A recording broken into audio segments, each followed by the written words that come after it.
नमस्कार, मी निरंजन. ईजी न्यूजमध्ये आपल्या सर्वांचं मनपूर्वक स्वागत. आता ना एक खूप मजा येणार आहे. म्हणजे ज्याला हिंदीत म्हणतात ना, अब आएगा मजा किंवा मोगॅम्बो खुश हुआ, असं मला काल पहिल्यांदा बोलावं असं वाटलं होतं ज्यावेळेला पहिल्यांदा ती बातमी ऐकली. सात्यकी सावरकर हा यांनी राहुल गांधींच्या विरोधामध्ये पुण्यामध्ये एक अब्रू नुकसानीची केस केली होती. आणि सात्यकी सावरकर म्हणजे हिमानी सावरकरांचा मुलगा, आणि हिमानी सावरकर म्हणजे गोपाळ गोडसेंची मुलगी आणि सावरकरांचे धाकटे बंधू नारायण सावरकर यांच्या मुलाशी तिचं लग्न झालेलं होतं. तर मुद्दाम ही बॅकग्राऊंड सांगितली की सावरकर गोडसे हे किती घनिष्ठ नातेसंबंध आहे हे लक्षात यावं म्हणून. आणि त्यांनी केस केली गांधी राहुल यांच्यावरती.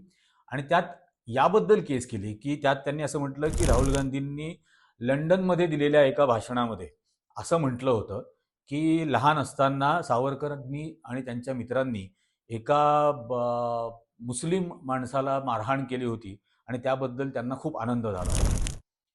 आता वाचन कोणाचं कमी आहे हे याच्यातून उघड होतं. म्हणजे कारण की हा जो सगळा प्रसंग आहे हा 2 पुस्तकांमध्ये छापलेला आहे. 2. आणि तरीही ही अशी केस केली. आता मुळामध्ये मला ज्या सामान्य नागरिक म्हणून ज्या शंका होत्या की मुळात हे भाषण त्यांनी केलं लंडनमध्ये, याच्यावरती कुठलं ज्युरिस्डिक्शन पुण्या कोर्टाचं लागतं. पण पुण्या कोर्टामध्ये ती सादर केली. ती केस दाखल केल्यानंतर राहुल गांधींच्या नावाने समन्स काढलं गेलं वगैरे वगैरे. राहुल गांधींनी गेल्या तारखेच्या वेळेला असं सांगितलं कोर्टामध्ये, म्हणजे त्यांच्या वकिलांनी असं दिलं, त्यांनी असं दिलं की हा खटला हा समरी ट्रायल किंवा समन ट्रायल म्हणून कन्वर्ट करावा, हा डिफेमेशन पुरता ठेवू नये. कारण या निमित्ताने सर्व ऐतिहासिक पुरावे, हिस्टॉरिकल रेकॉर्ड्स हे न्यायालयाच्या समोर आणता येतील. त्याला लगेच सात्यकीनी हरकत पण घेतली होती असं म्हणतात. पण काल पुण्याच्या न्यायालयाने याच्यावरती निकाल दिला आणि न्यायालयाने निकाल देताना सांगितलं की बचाव पक्षाचं म्हणजे राहुल गांधींचं जे म्हणणं आहे ते अगदी बरोबर आहे की नुसतं एका वाक्याच्या डिफेमेशन पुरतं जर हे राहिलं तर बचाव पक्षाला त्याचा बचाव पूर्णरित्या प्रभावीरित्या सांगण्याची संधी मिळणार नाही आणि असं होऊ नये म्हणून ही संपूर्ण केस ही समन किंवा समरी ट्रायलमध्ये कन्वर्ट करावी. आणि या निमित्ताने मग बचाव पक्षाला या निमित्ताने जेवढा ऐतिहासिक पुरावा सादर करायचा असेल तो सगळा ऐतिहासिक पुरावा न्यायालयासमोर सादर करता येईल. त्यांना क्रॉस एक्झामिनेशन घेण्याची सुद्धा परवानगी असेल, म्हणजे उलट तपासणी घेण्याची. मग ती सात्यकीची असेल किंवा सात्यकीच्या वतीनं जे विटनेसेस कोर्टामध्ये आणले जातील त्या सर्वांची क्रॉस एक्झामिनेशन ही घेण्याची संधी राहुल गांधी आणि त्यांच्या वकिलाला अर्थातच ही उपलब्ध असेल. आणि ही खूप मोठी गोष्ट आहे, खूप मोठी गोष्ट आहे. कारण की न्यायालयामध्ये असं प्रत्येक पुरावा घेऊन त्याच्यावरती चर्चा करून त्याच्यावरती विटनेसेस सादर करून त्याचा ऐतिहासिक रेकॉर्ड समोर करून एक लक्षात ठेवलं पाहिजे, काँग्रेस पक्ष हा गेले 1885 पासून हा काँग्रेस पक्ष आहे. काँग्रेस पक्ष त्याच्यानंतर सत्तेमध्ये पण होता. त्यामुळे काँग्रेस पक्षाकडे जे आर्काईव्ह आहे, किती का नॅशनल आर्काईव्ह मधलं रेकॉर्ड यांनी नष्ट केलेला असे ना, किती का आर्काईव्ह मधलं रेकॉर्ड नेहरू मेमोरियल लायब्ररी मधलं यांनी नष्ट केलेला का असे ना, पण हे सर्व आर्काईव्ह हे काँग्रेस पक्षाकडे असणार. जे नसेल ते माझ्यासारखी माणसं देतील, आनंदाने देतील. कारण मी सुद्धा लंडन मधल्या आर्काईव्ह मधून कागदपत्र आणलेली आहेत. अंदमानच्या सेल्युलर जेलची जी काही आर्काईव्ह लंडनमध्ये आहेत तिथून आणलेली आहेत, पॅरिसमधून आर्काईव्ह मधून तिथून आणलेली आहेत. आणि मग हे सगळं समोर आणता येईल. मग त्यात सगळी मर्सी पिटिशन्स त्यांनी दिलेली असतील, मी जे त्या मर्सी बेगर म्हणतो, दयेची भीक मागितली, तर ते त्यांचे 6 अर्ज, त्यातली भाषा, त्या भाषेवरती विश्लेषण. कारण तुम्ही भाषा ज्या वेळेला स्वतः सावरकर त्यांच्या मर्सी पिटिशनमध्ये अशी भाषा लिहितात की where else will this prodigal son turn but to the merciful doors of the parental government. म्हणजे हा वाट भरकटलेला मुलगा हा मायबाप सरकारच्या दारामध्ये भीक मागणार नाही दयेची, नाहीतर कुठे मागेल. तर अशा सगळ्या वाक्यांची भाषांतर होतील. राहुल गांधींनी त्यांच्या प्रेस कॉन्फरन्समध्ये भारत जोडो यात्रेच्या वेळेला फक्त शेवटचं एक वाक्य वाचलं होतं I beg to remain your most obedient servant. याचं भाषांतर त्यांनी आणि हे शब्द त्यांनी वाचून दाखवले होते. पण या निमित्ताने सर्व पत्र, त्यांच्या वतीनं त्यांच्या पत्नीने दिलेले मर्सी पिटिशन्स, त्यांच्या वहिनीने दिलेले मर्सी पिटिशन्स, ही सगळी मर्सी पिटिशन्स आहेत आणि ही सगळी समोर येतील. याशिवाय व्हाईसरॉय लिनलिथगो बरोबर जो करार केला होता, त्याही मागच्या एका भागामध्ये मी तो कराराची कॉपी दाखवली होती. तर तोही करार की to fulfil the common objective of the British Empire and Hindu Mahasabha I will spend my life in opposing Gandhi, Muslims and Congress, किंवा त्यांच्या पेन्शनची कागदपत्र असतील. त्याला अगदी सावरकर स्मारकच्या वेबसाईटवरती सुद्धा फ्रिक्वेंटली आस्क क्वेश्चन्समध्ये ॲलिमनी असं म्हटलं होतं. ॲलिमनी, आता ॲलिमनीचा आपण अर्थ सर्वसाधारण भाषेमध्ये पोटगी असा घेतो. तर ते सगळी कागदपत्र आहेत, त्यावेळेला त्यांनी केलेले अर्ज आहेत. त्याच्यानंतर म्हणजे 24 साली भारतामध्ये परत आले, ती सगळ्या मर्सी पिटिशन्स नंतर भारतात आले. भारतात आल्यानंतर 21 ते 24 म्हणजे मुळात तो 50 वर्ष 25 वर्ष हा प्रॉपगंडा. प्रत्यक्षात तुरुंगामध्ये राहिले ते 9 वर्ष 10 दिवस 10 महिने आणि 9 वर्ष 10 महिने हे तिथं राहिले. 4 जुलै 1911 ते 2 मे 1920 एवढा कालावधी ते 21 तुरुंगामध्ये होते. तर 9 वर्ष 10 महिन्याचा तो कालावधी. त्याच्यानंतर येरवड्यामध्ये सामान्य कैद्यासारखं त्यांना जे 3 वर्ष ठेवलं. मग 24 साली त्यांनी फायनल इंग्रजांबरोबर जो करार केला, की मी कोणत्याही राजकीय ऍक्टिव्हिटीमध्ये भाग घेणार नाही आणि सरकारच्या परवानगीशिवाय रत्नागिरी सोडून जाणार नाही. मग रत्नागिरीमध्ये त्यांना ठेवलं गेलं आणि ठेवल्यानंतर सर्वत्र ते फिरले भारतभर. ताबडतोब 1 महिन्यामध्ये त्यांचा नाशिकला काळाराम मंदिरामध्येच सत्कार झाला. नागरिक त्यांना थैल्या पण देत होते, देणग्या पण देत होते. हे सगळं होत होतं आणि त्या सगळ्या काळामधला जो सगळा डिस्कोर्स बदलला त्यांच्या बोलण्याचा, आणि ते सगळं कसं हिंदुत्ववादी किंवा त्यांनी लिहिलेलं पुस्तक 1923 साली हिंदुत्व या नावाने, याची कॉपी पण माझ्याकडे आहे, पहिली एडिशन त्याची. त्यात त्यांनी काय लिहून ठेवलं, नागरिकत्वाची व्याख्या, त्यात मुळामध्ये हा दुहेरी 2 नेशन थेअरी ज्याला म्हटलं जातं, द्विराष्ट्र सिद्धांत, हे त्यात कसं लिहिलं. त्यांनी द्विराष्ट्र सिद्धांतावरचा प्रस्ताव हिंदू महासभेचे अध्यक्ष म्हणून अहमदाबादच्या हिंदू महासभेच्या अधिवेशनामध्ये कसा मांडला, की हिंदू आणि मुसलमान हे एक राष्ट्र असूच शकत नाही, हा हिंदू महासभेने पास केलेला प्रस्ताव आहे 1937 साली. तर असे सगळे प्रस्ताव. त्याच्यानंतर इंग्रजांच्या लष्करामध्ये सैन्य भरती करण्यासाठी त्यांनी हिंदू मिलिटरी रिक्रुटमेंट बोर्ड काढले आणि ही मिलिटरी रिक्रुटमेंट सेंटर देशभरातल्या 600 शहरांमध्ये सुरू केली हिंदू महासभेतर्फे. त्यांचा सख्खा भाऊ हा केंद्र सरकारच्या म्हणजे ब्रिटिश सरकारच्या सेंट्रल रिक्रुटमेंट बोर्डचा मेंबर झाला. हे नारायण सावरकर, म्हणजे याचे सात्यकीचे कदाचित आजोबा पणजोबा असतील, हे नारायण सावरकर हे इंग्रजांच्या सेंट्रल रिक्रुटमेंट बोर्डचे मेंबर झाले. त्याबद्दल त्यांनी तार पाठवली सावरकरांनी, अभिनंदन आणि आभार मानणारी व्हाईसरॉयला त्यावेळेच्या. हे सगळे कागदोपत्री पुरावे. त्याच्यानंतर त्यांचं इंग्रजांबरोबरचं संपूर्ण कॉरस्पॉन्डन्स, त्या काळातला संपूर्ण कॉरस्पॉन्डन्स, हा सुद्धा या निमित्ताने समोर येईल.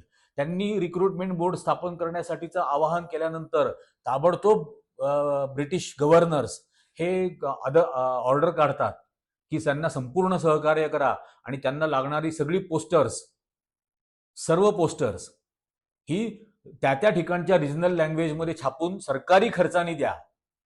ही नॅशनल आर्काइव्ज मधली कागदपत्र आहेत. तर किती सहकार्य होतं इंग्रजांबरोबर.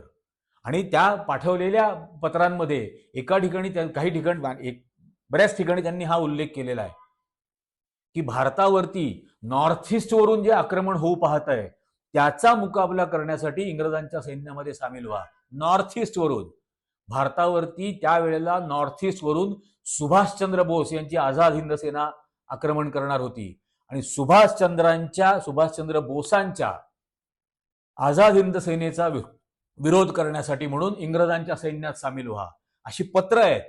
ही सगळी पत्र या निमित्ताने कोर्टासमोर येतील आणि मग ते सगळे युद्धकैदी पकडले गेले. ते 40,000 युद्धकैदी पकडल्यानंतर हे स्वतःला बॅरिस्टर म्हणवणारे आणि यांचे सगळे भोपटकरांपासून सारखे सगळे बॅरिस्टर असलेले समर्थक यांच्यापैकी एकानेही युद्धकैद्यांची केस घेतली नाही.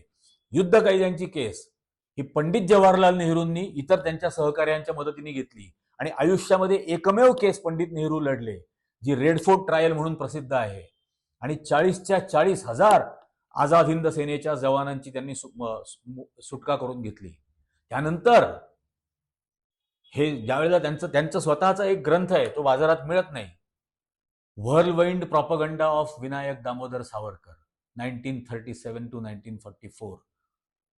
आणि MB भिडे हे त्यांच्याबरोबर जे राहायचे, त्यांचेच स्वीय सचिव असलेले, त्यांनीच त्यांचा अख्खा पत्रव्यवहार, त्यांची संपूर्ण भाषणं, 1600-1700 पानाचे ते 2 खंड आहेत, तेही खंड माझ्याकडे आहेत. राहुल गांधीकडे नसेल तर मी देईन. आणि मग त्यात सरदार तारासिंगांना कसं पाठवलं पत्र की पंजाब हे वेगळं सिखिस्तान म्हणून राष्ट्र घोषित करा. त्याच्यानंतर त्या त्रावणकोरच्या म्हणजे आजच्या केरळाच्या त्रावणकोर संस्थानच्या दिवाण CKR अय्यर यांना लिहिलेलं पत्र, त्यांना पाठवलेली तार, त्यांचं केलेलं अभिनंदन की तुम्ही स्वतः एक हिंदू राष्ट्र म्हणून घोषित करत आहात, याबद्दल मी तुमचं अभिनंदन करतो. या व्यतिरिक्त इतरांना पाठवलेली पत्र, मग ते वडियार असतील, मैसूरचे, जुनागडचे राजे असतील, ठिकठिकाणचे संस्थानिक असतील, या सगळ्या संस्थानिकांना पाठवलेली पत्र सर्व आहे. आणि हे सगळं समोर येईल या निमित्ताने. आणि अखंड भारतच्या भाषा करणारे हे प्रत्यक्षात भारताचे किती त्यांना खंड हवे होते, तुकडे हवे होते, हेही त्या पत्रव्यवहारामधून दिसेल.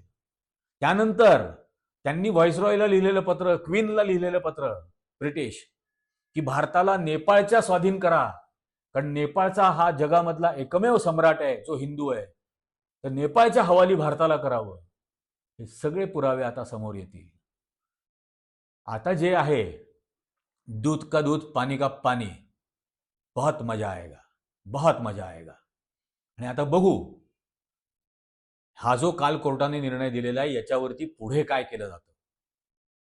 सत्य की सावरकरांकडून निकाल काही का लागेना, पण या निमित्ताने हे सर्व पुरावे ज्युडिशियल रेकॉर्ड्सवर येतील, पब्लिक डॉक्युमेंट बनतील हे सगळे. आणि त्या निमित्ताने मी सुद्धा येणाऱ्या काळामध्ये एक मालिका करेन, या सगळ्या कागदोपत्री पुराव्यांसह करेन.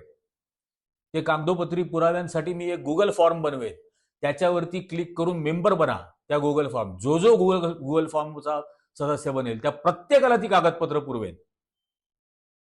आता हे आयडिओलॉजिकल बॅटल या टप्प्यावरती पोहोचलेलं आहे की जीवाची सुद्धा पर्वा करायची नाही. आता हे वैचारिक लढाई आहे, ही तशाच पद्धतीने लढली जाणार, वाटेल ती किंमत चुकवायची तयारी ठेवून.